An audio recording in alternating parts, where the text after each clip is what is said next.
الزمار والطبال وكل من يشتغل في اللهو لا يصح الاستماع إلى شهادتهم. الجملة دي كانت نص شرعي في القضاء المصري في القرن الماضي لحد 1952.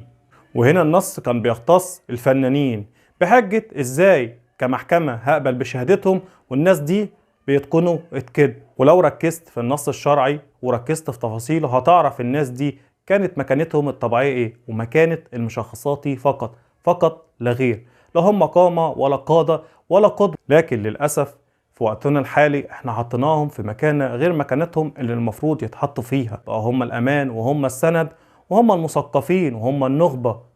الكلام ده بمناسبة الفنانة المشهورة اللي اتمسكت بمخدرات في مطار القاهرة، وقبلها المغنية المشهورة اللي لسه طالعة من المصحة بسبب الإدمان، وقبلها المخرج المشهور اللي اتنشر له فيديو جنسي ورجع تاني الوسط الفني، وقبلها المخرج الشهير اللي اتقال عليه ان هو بسكليتة، وقبلها الراقصة المشهورة اللي كانت مثالية.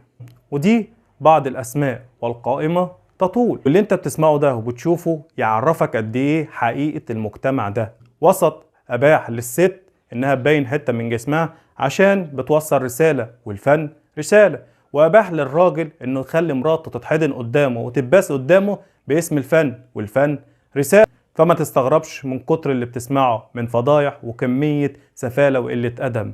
هم لا علماء ولا هم دكاترة، هم مجرد مشخصاتية فقط لا غير. بيطلعوا يأدوا الدور أيا كان، حتى لو هيبيعوا نفسهم ويبينوا حتة من جسمهم مقابل الفلوس. ولمزيد من الطاقة الإيجابية والتفاؤل لايك وشير وفولو. سلام.